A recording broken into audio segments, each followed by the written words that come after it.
name is Richmond. I got to know about Newbury through Facebook. Yes, and I read a few, let me say, articles there, and I was inspired. And moreover, it has to do with leadership, and I know leadership is one of the essential skills in our nation right now. So I wanted to be part. Okay. Thank so you. whose page did you find? About Newbury? I can't narrow it down, but then I think I saw a post by Majid Michel. Yeah, I saw something with Majid Michel on it. Yes.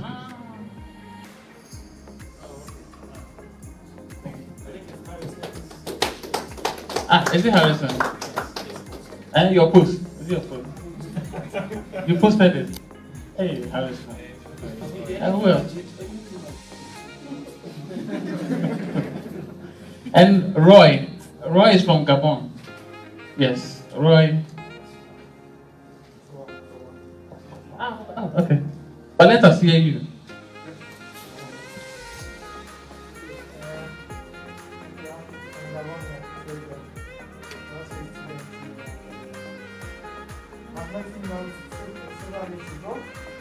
Oh yes.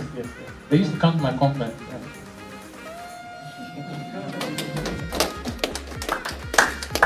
Yes, Roy. I used to have some conferences way back, and I don't know why a lot of francophones come to my program. I think that time you were still with me, so a lot of them, Gabonese people, in groups. They come in groups. Gabonese, Cameroonians, and all those. They come. So he was part of it. So he decided to be part of us. And who else? I think we are done, eh? Okay, then our old members, some of our old members.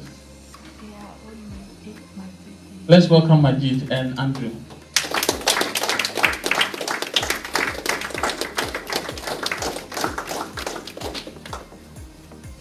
Welcome, my brother.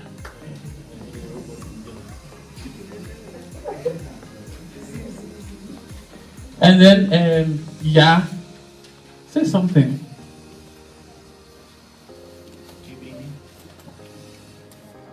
Okay, I'm Yaw.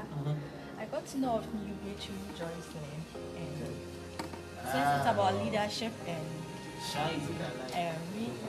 about entrepreneurship as well, so I decided to join. Yeah. All right, so Joycelyn, so why did you join Newbury? And why do you think you have to be part of Newbury? Okay, so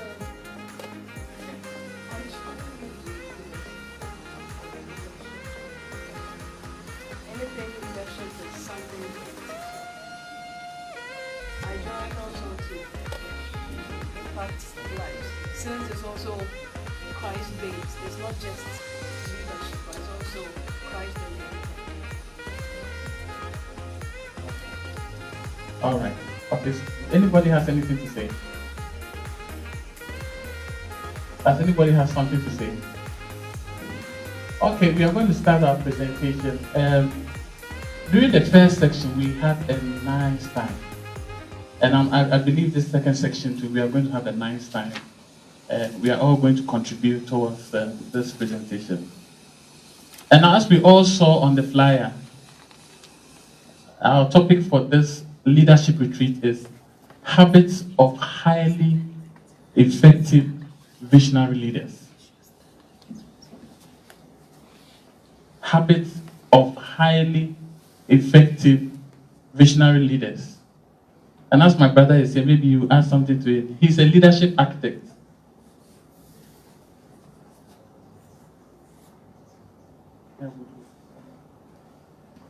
So we are going to spend some time on visionary leadership. And since the guru is here, Majid, you are welcome. Long time. You're looking good. Okay. So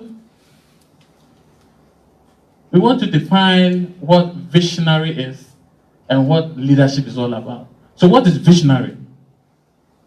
A visionary is a person with original ideas. Original ideas about what the future will or could be like. And a leader is a person who influences a group of people towards the achievement of a goal for their mutual benefit.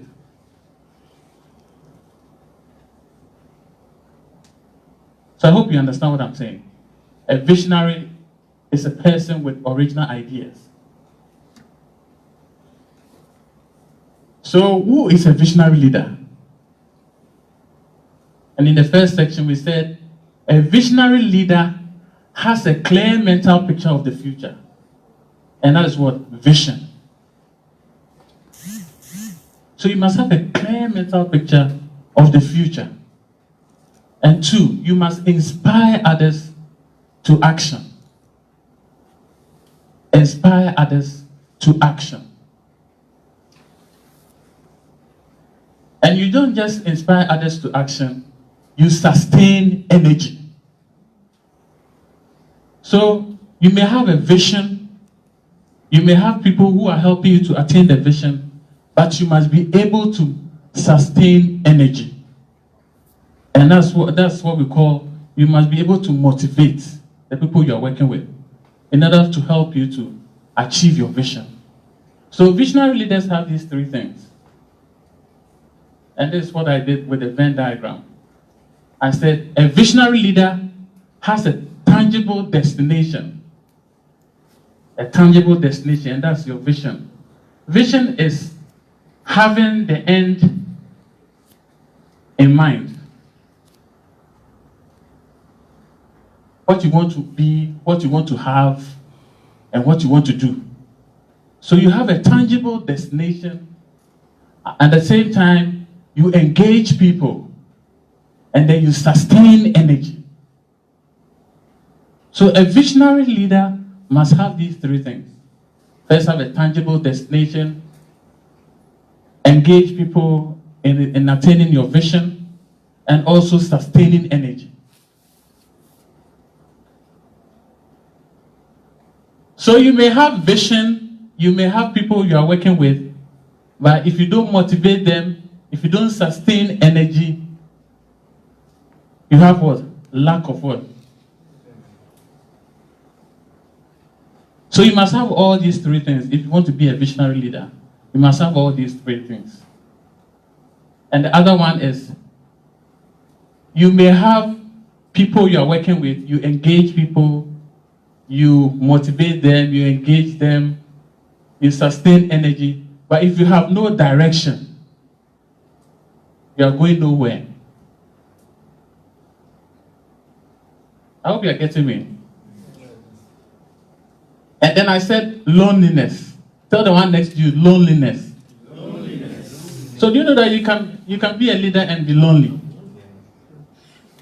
And I was saying in my first section that there was a leader, somebody I met, and the person, all that he was doing, he was the one doing everything. Because he has worked with people and they have failed him. So he's the one doing everything.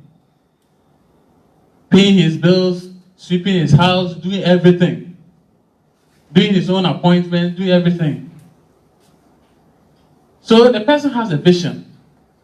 He has the motivation. But he has not engaged anybody. And we are not an island. There is no way you can attain your vision without engaging people. We all need each other in attaining our vision. And that's why we have something called shared vision.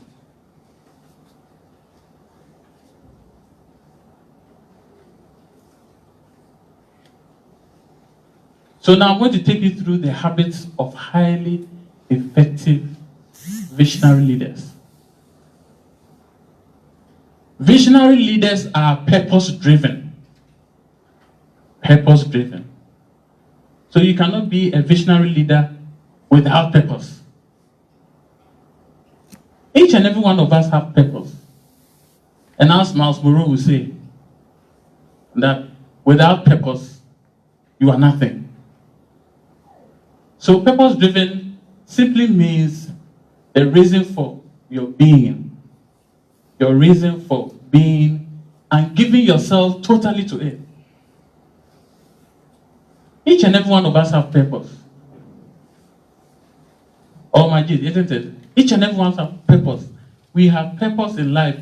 So we shouldn't live our lives just anyhow. We have something to attain. We have something to achieve. So purpose-driven simply means your reason for being and giving your life totally to it.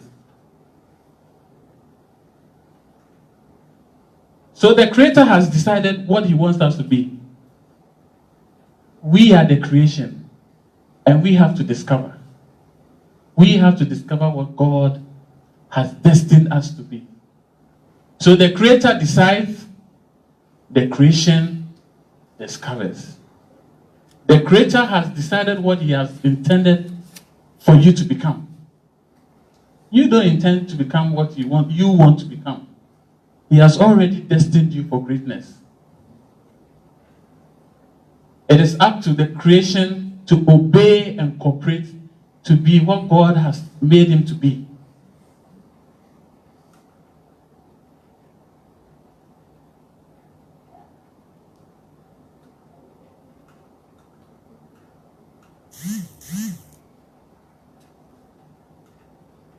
So products do not decide.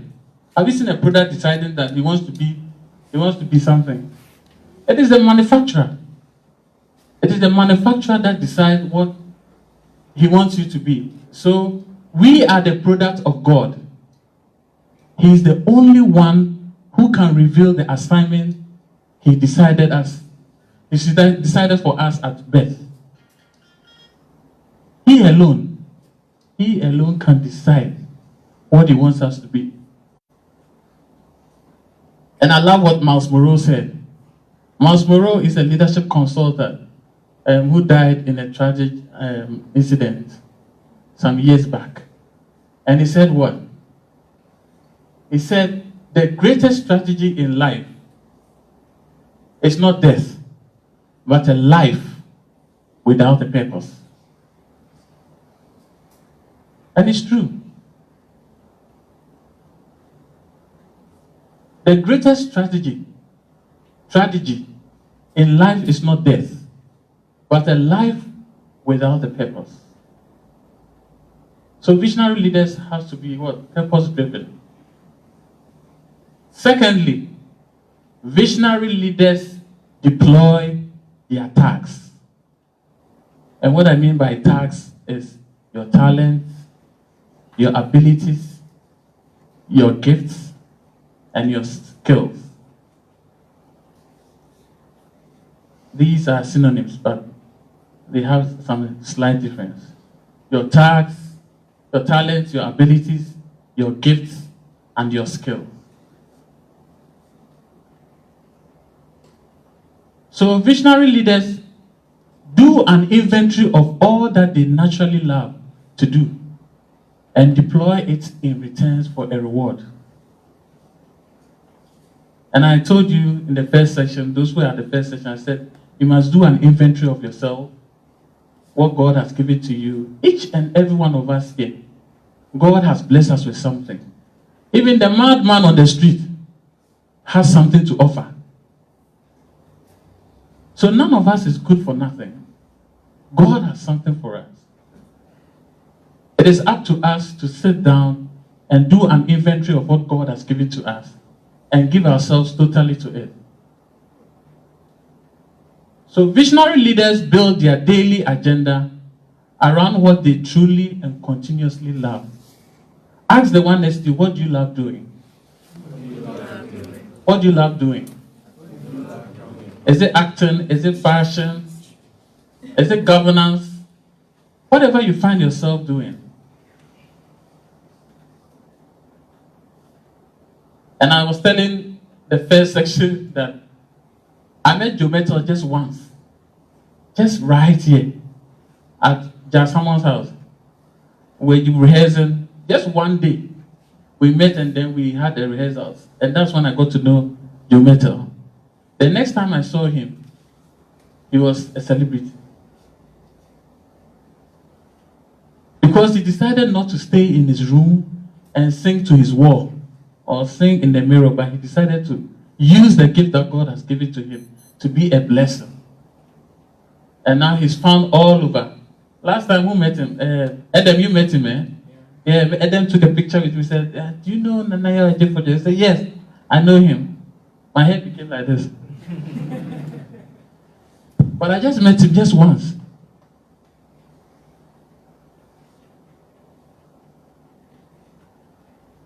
And this is a woman I love her song, Angelique Kudjo.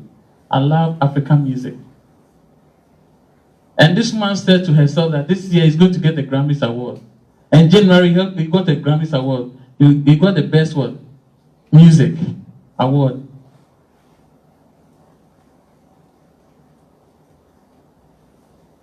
So when you deploy your gifts, people will fight for whatever you have. And I was even using my friend Majid as an example. That Majid, when we were young, we were going around, going to Andrew's house, going to Majid's house, we were young, and we never knew that our brother was going to be a celebrity. Put your hands together for him. Now everybody wants to see you. Everybody wants to see Majid. But nobody knows where we are coming from. You see us small. And Tyler Perry. Somebody who was no aim, have nothing, he was thinking about what, and God gave him a vision. God showed him what he has to do, and now he has one of the greatest organization in the United States. Tyler Perry, what's it called? Imagine what's Tyler Perry what? The company of Tyler Perry. Studios, yeah. Tyler Perry Studios. He bought a big land and then he started his own production. And as I was watching his documentary, I said, what? Just acting.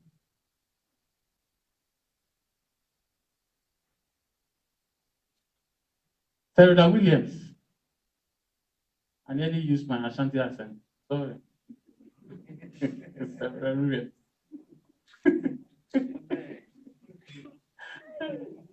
Sarah Williams. Sarah Williams and Venus. They were young girls. And their parents realized that these girls have talent. They started training them to play tennis. And they have played tennis and they've gotten to the world championship. And even after he has given birth, he's still playing. If it was you and I, after giving birth once, they say, oh, Yapon. Oh, yes. You see so many people singing in the choir, doing so much, they are doing great things in the choir. And when they give birth to just 1, 2, 3 children, they say, now I'm a woman. You're a woman, so you have stopped what God has called you to do. The last time I watched her playing tennis, somebody was taking care of her child. So we have to be passionate about what God has given to us. This guy, Pastor Nick, he doesn't have hands, he doesn't have legs, but he can do so many things.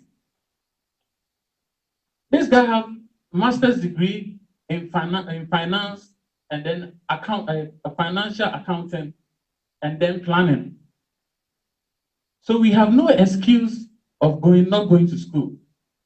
We have no excuse of what? Of achieving what God has given to us. He has no legs, so no legs, no hands. We have no excuse not to marry. He's married with children. And the morning session, we were laughing because I said, somebody was saying that, so how has he been having an affair? And we're all laughing.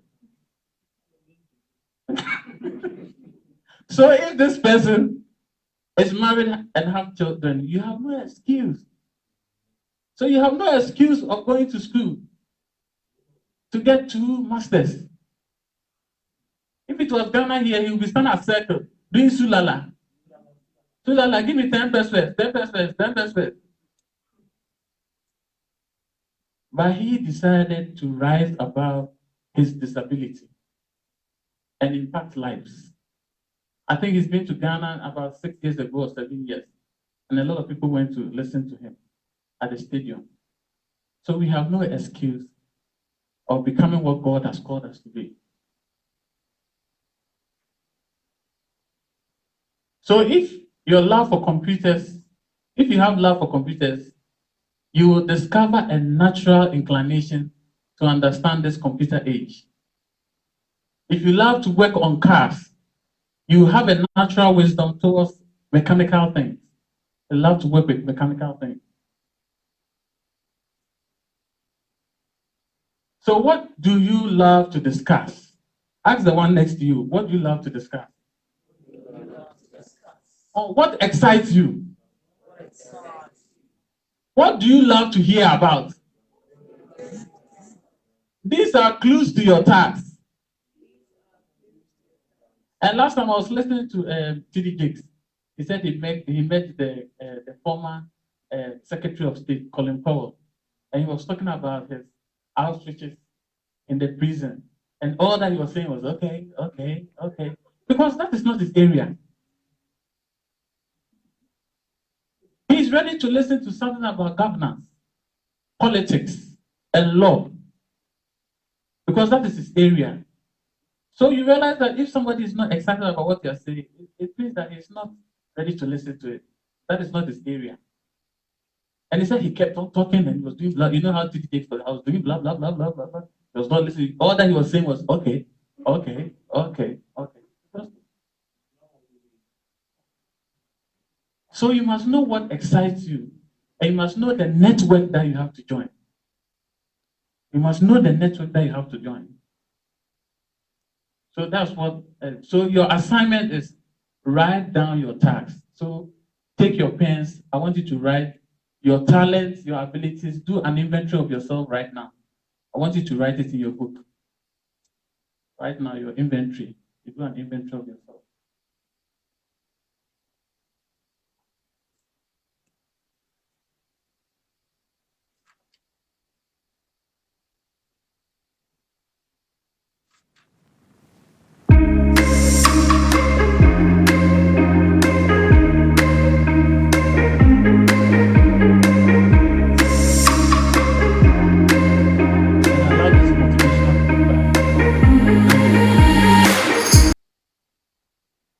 He said, pursue the things you love doing and then do them so well that people can't take their eyes off you.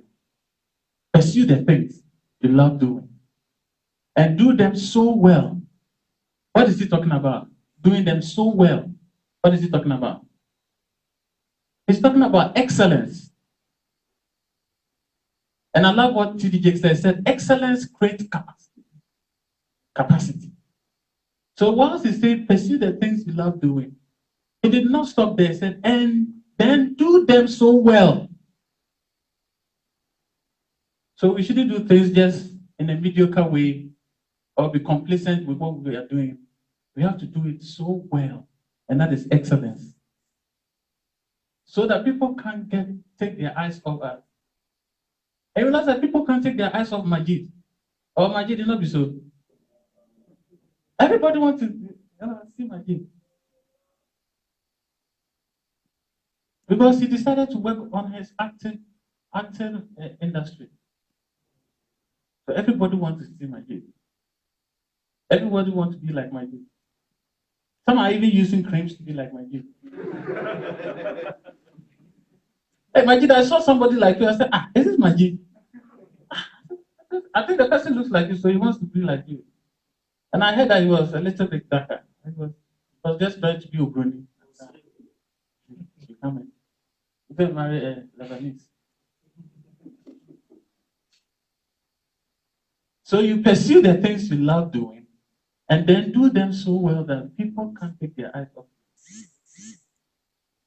The next one, visionary leaders are vision driven. This time I'm using a lot of driven, vision driven. And what do you mean by vision? Visionary leaders have a mental picture of what they want to be. So what do you want to be? What you want to be is the vision. What you want to have is the vision. You can ask somebody right now, what do you want to have? Say, I want to have a big international school. That is your vision. Somebody will say, I want to be the best actor, one of the best actors. That is your vision. And you may ask somebody, what do you want to do? I want to do piloting. I want to be one of the best pilots. And another name for vision driven is what? Big picture oriented.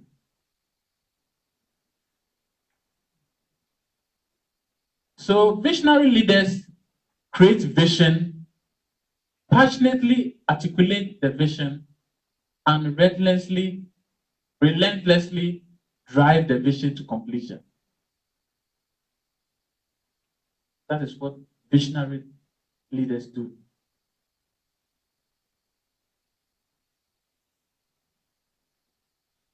So I love Martin Luther King. Martin Luther King is one of the civil rights activists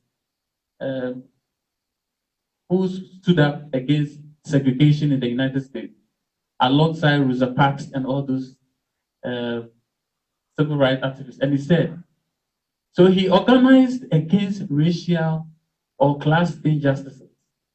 He did so with a vision and believed that people could and would be united peacefully in the future. That was the vision that he had. His vision for America was to unite blacks and whites. And he's dead and gone, and his quotes are still speaking. He's the one who said, I have a dream. I hope you all know. Oprah Winfrey. Oprah Winfrey said when he was very young, he used to talk. He used to talk. Yep, yep, yep, yep, yep, yep, yep, yep, yep. But one day he came to herself and said, I can use what I have to rather inspire people than rather use it to gossip. So she decided to start a talk show called Oprah Winfrey Show. And that show has been an international model for her. And she's one of the richest black women on earth. And this is what she said. She said, and she's guided by the vision to uplift, enlighten, encourage, and entertain through the medium of television. She is guided